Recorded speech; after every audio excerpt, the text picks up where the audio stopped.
एक बार महादेव जी पार्वती सहित नर्मदा के तट पर गए।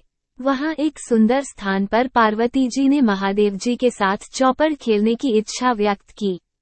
तब शिवजी ने कहा, हमारी हार जीत का साक्षी कौन होगा? पार्वती ने तत्काल वहां की घास के तिनके बटोरकर एक पुतला बनाया और उसमें प्राण प्रतिष्ठा करके उससे कहा, बेटा, हम चौपड़ खेलना चाहते हैं, किंतु यहाँ हार जीत का साक्षी कोई नहीं है। अतः खेल के अंत में तुम हमारी हार जीत के साक्षी होकर बताना कि हम में से कौन जीता, कौन हारा। खेल आरंभ हुआ। दैवयोग से 3 बार पार्वती जी ही जीती। जब अंत में बालक से हार जीत का निर्णय कराया गया तो उसने महादेव जी को विजयी बताया। परिणामतः पार्वती जी ने क्रुद्ध होकर उसे एक पांव से लंगड़ा होने और वहां के कीचड़ में पड़ा रहकर दुख भोगने का शाप दे दिया। बालक ने विनम्रतापूर्वक कहा, माँ, मुझसे अज्ञानवश ऐसा हो गया है। मैंने किसी कुटिलता या द्वेष के कारण ऐसा नहीं किया। मुझे क्षमा करें तथा शाप से मुक्ति का उपाय बताएं। तब ममतारूपी माँ को उस पर दया आ गई और वे बोली, यहाँ नाग कन्याएं गणेश पूजन करने आएंगी।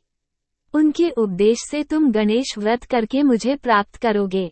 इतना कहकर वे कैलाश पर्वत चली गईं। 1 वर्ष बाद वहां श्रावण में नाग कन्याएं गणेश पूजन के लिए आईं।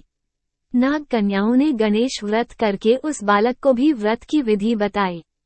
तत्पश्चात बालक ने 12 दिन तक श्री गणेश जी का व्रत किया। तब गणेश जी ने उसे दर्शन देकर कहा, मैं तुम्हारे व्रत से प्रसन्न हूँ। मनोवांछित वर मांगो। बालक बोला, भगवान, मेरे पांव में इतनी शक्ति दे दो कि मैं कैलाश पर्वत पर अपने माता पिता के पास पहुंच सकूं और वे मुझ पर प्रसन्न हो जाएं। गणेश जी तथास्तु कहकर अंतर्धान हो गए। बालक भगवान शिव के चरणों में पहुंच गया। शिव जी ने उससे वहां तक पहुंचने के साधन के बारे में पूछा। तब बालक ने सारी कथा शिव जी को सुना दी। उधर उसी दिन से अप्रसन्न होकर पार्वती शिव जी से भी विमुख हो गई थी। तदुपरांत भगवान शंकर ने भी बालक की तरह 21 दिन पर्यंत श्री गणेश का व्रत किया, जिसके प्रभाव से पार्वती के मन में स्वयं महादेव जी से मिलने की इच्छा जागृत हुई। वे शीघ्र ही कैलाश पर्वत पर आ पहुंची।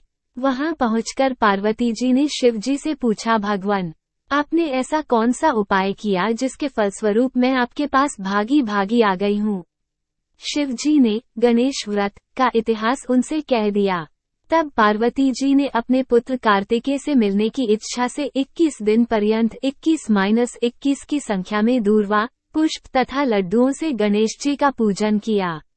21वें दिन कार्तिकेय स्वयं ही पार्वती जी से आ मिले। उन्होंने भी मां के मुख से इस व्रत का महात्म्य सुनकर व्रत किया।